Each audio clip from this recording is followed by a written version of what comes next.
The man modified a drone to look like an eagle and launched it toward a billionaire's estate. Kira took control of the drone and began scouting the area ahead. On the grass outside, countless animal bones were scattered everywhere. A line of electric fencing surrounded the estate, designed to keep wildlife out. As they moved farther in, they spotted the billionaire's mansion. This was where he lived day to day, with employees constantly coming and going. So the underground bunker was probably not located there.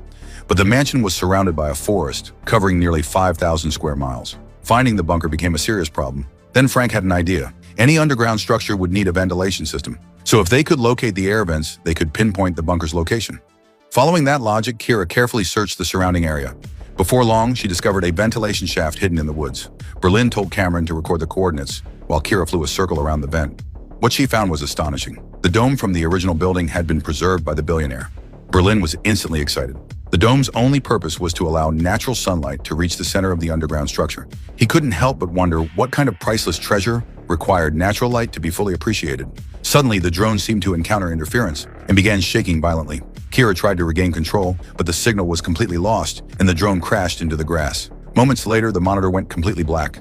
They concluded that a signal jammer was operating near the bunker. The jammer had cut off the drone's connection, causing it to crash. The jammer itself wasn't their biggest concern. What worried them most was whether someone would find the drone. The estate belonged to Duke Deli, a man with deep ties to organized crime. If his people called the police, the worst-case scenario was a few years behind bars. But if they didn't call the police, they could face endless retaliation. Seeing no other choice, Kira decided to sneak into the estate with her boyfriend and retrieve the drone.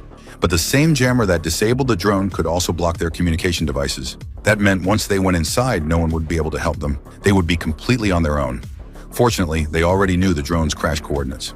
As long as they avoided areas where staff members were likely to appear, they would probably remain unnoticed. When they reached the electric fence, Bruce set down his backpack and pulled out 2 wires. He connected both ends of the wires to the ground, temporarily cutting power to a section of the fence. Then he used wire cutters to create an opening.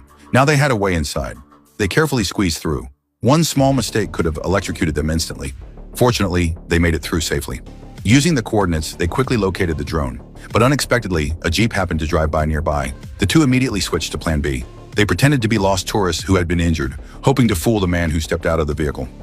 Tohle je soukromý pozemek. Jo, promiňte. Chtěli jsme se jít podívat na bíky, ale moje holka spadla a vyvrtla si kotník. They had rehearsed this story countless times. Normally, it was almost impossible to spot any flaws. But to their surprise, the older man was incredibly friendly. He led Kira aside and offered to examine her injured foot. As a hunter, he often got hurt while tracking game. For minor injuries, he claimed to have his own remedy. Then he dug up some dirt from the ground and spread it on Kira's ankle. The cool, damp soil, he explained, would help reduce the swelling. But he wasn't finished. The man insisted on taking Kira to the estate's medical station. Bruce quickly stepped in to stop him, but the man refused to back